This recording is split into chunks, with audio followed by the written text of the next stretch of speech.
Біз бәріміз өзімізге қандайды бір сипаттама береміз және әдетте оған сәйкес келеміз.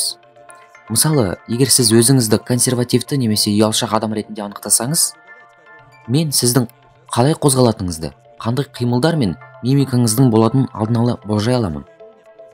Адамның реттелгені сонша, ол өзіне берген қасиетке сәйкес келу керек.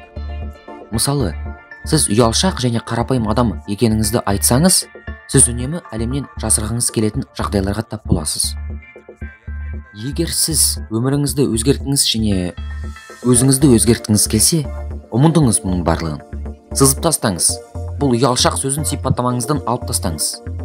Егер сіз өзіңізге ұзақ уақыт бойы теріс анықтамалар берсеңіз, сіз оларға көп ұзамай сенесіз. Содан кейін осы бағытта әрекет ете бастайсыз. Егер сіз өзіңізге мен ұялшақпын десеңіз, сіз мәңгі қарапайым болып қаласыз. Егер бұл сізге сәйкес келмесе, ұялшақ адамға мүлдем сәйкес келмейтін нәрсені жасаңыз. Біраз уақытқа басқа біреу бол. Көңілді, жарқыраған, ақылсыз адамды тауып, 2-3 күн бойы оған ұқсауға тырысыңыз. Тек өзіңізді мәжбүрлеңіз. Сіз өзіңізді біртүрлі сезінесіз. Мүмкін ыңғайсыз. Өте ыңғайлы емес. Бірақ біраз уақыттан кейін бұл мінез-құлық сізге жабысады. Шаш қию сияқты сіз жаңа шаш үлгісін жасайсыз. Бұл адамдарға ұнайды. Сізде бірдеңе өзгереді. Сіз мақтау аласыз, сіз ризасыз және оны түзеткіңіз келеді. Соңында сіз бұл суретке үйренесіз. Барлық адамдар өзгергісі келеді. Мен оларға мұны қалай жасау керектігін түсіндіру менің міндетім. Есіңізде болсын. Эмоциялар қозғалыстан қуат алады. Қалай қозғалатыныңыз сіздің сезіміңізді анықтайды. Адамның бетінде 80 түрлі бұлшықет болады. Және адамдардың көпшілігі олардың бар екенін білмейді.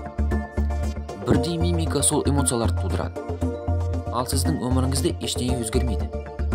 Мен арнайы әдістеме жасап шығардым. Оны көшбасшы техникасы деп атаймын. Барлығы 10 минутты алады. Егер сіз күніне 10 минутыңызды өзіңізге бөле алмасаңыз, не үшін өмір сүріп жатырсыз? Мен сізге зор денсаулық кепілдік беремін деп айта алмаймын. Техника 3 кезеңнен тұрады. Алғашқы 3 минут сіз не үшін ризашылық білдіретініңізді ойлауыңыз керек. Сіз жай ғана ойламай, сезінуіңіз керек. Бәрі өзіңізден өтуге мүмкіндік беріңіз. Шүкіршілік еткенде уайымдамай, қорқыныш, ашу ыза болмайды.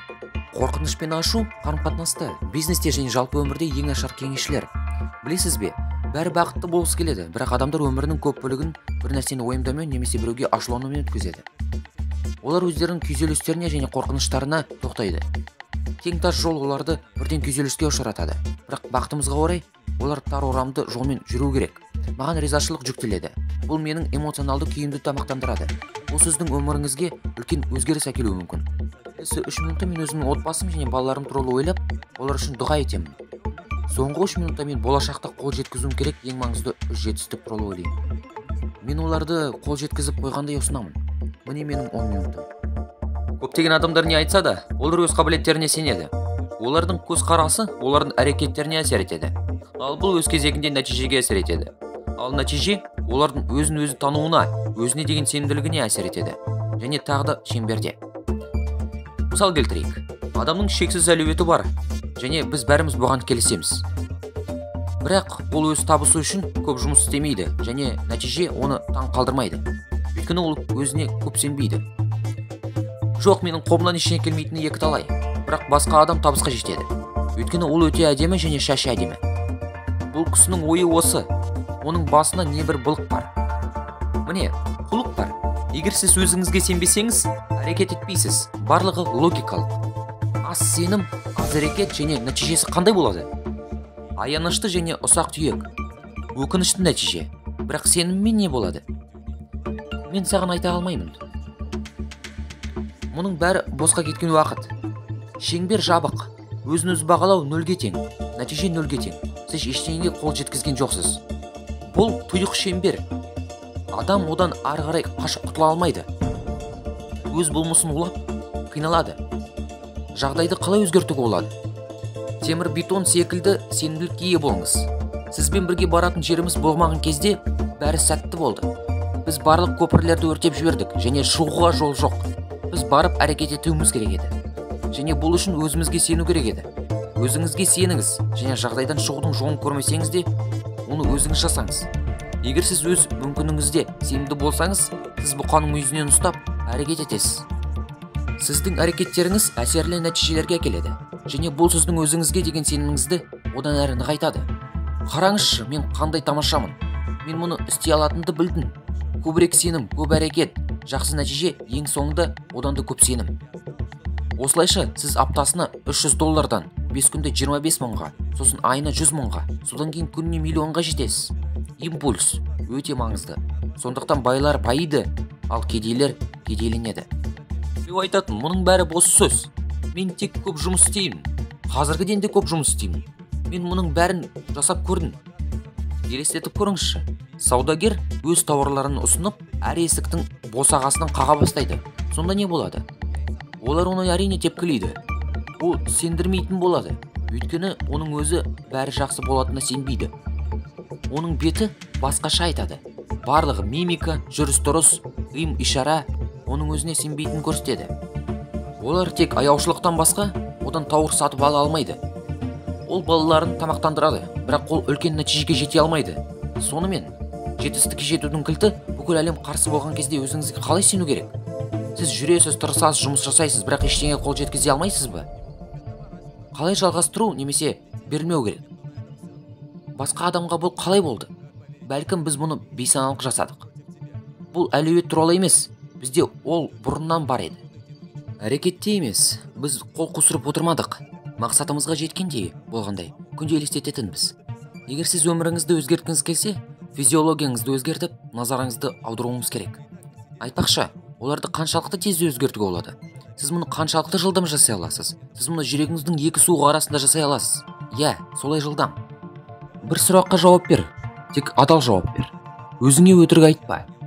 Егер сіз өзіңізді мақтан еткіңіз келсе, ал сіз өзіңізді мақтан еткіңіз келеді.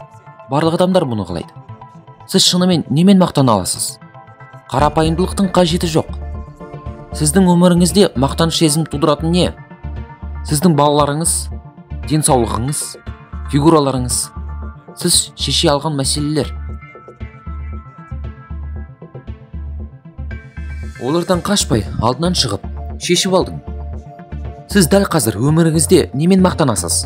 Ал сіз осы нәрселер туралы ойлаған кезде, оларда сізді мақтан ететін нәрсе неде? Сіз не туралы ойлайсыз? Сіздің ойыңызда қандай бөлшектер пайда болады? Сіз мақтаныш сезінген кезде тыныс алуды қалай бастайсыз? Сіз өзіңізді мақтан ете бастағанда, сіздің бетіңізге не болады?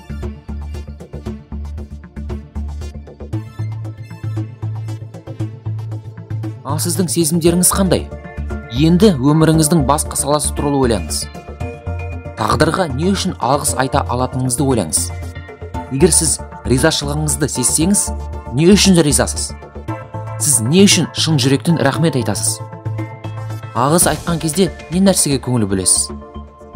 Шын жүректен ризашылық сезімге бөленгенде денеңізде қандай сезім пайда болады? Сіздің өміріңізде сізді не қызықтырады? Ойланыңыз, шоғырланыңыз. Сізді не қуантады? Қуанышты толқу сезімін не тудырады? Бұл толқуды сезініңіз. Оған не себеп болады? Сіздің ойыңызға не келеді? Сіз не ойлап отырсыз? Егер сіз қуаныш сезімін сезінгіңіз келсе, бұл не болар еді? Айтпақшы, сіз толқу кезінде басқа адамдарға әсер ете ме?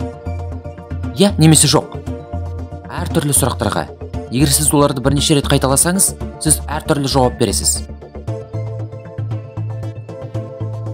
Күңгірт сұрақтар бұлыңғыр жауаптар мен көңілсіз көзқарасты білдіреді.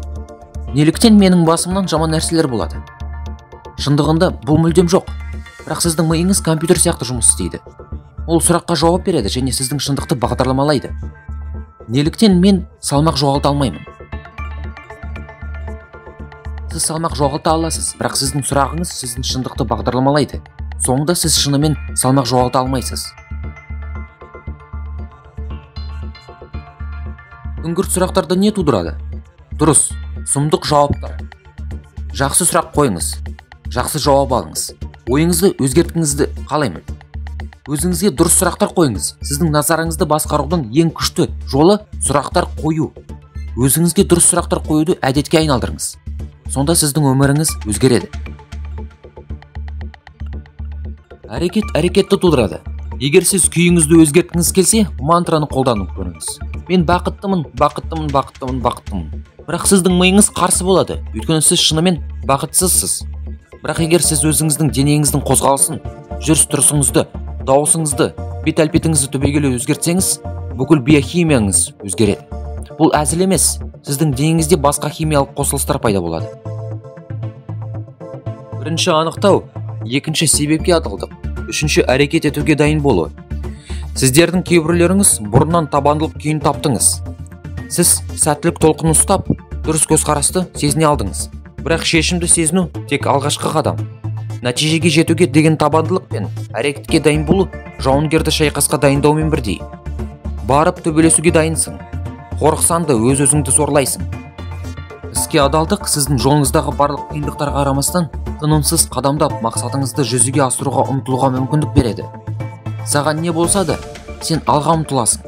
Ақырында үшінші күй нәтижені алуға дайындық. Ішіңізде сіз табысқа жететініңізге бір сәтке де күмәнданбайсыз. Сіз болашақ нәтижені орындалды деп қабылдайсыз. Ешқандай белгісіздік, сұрақтар жоқ.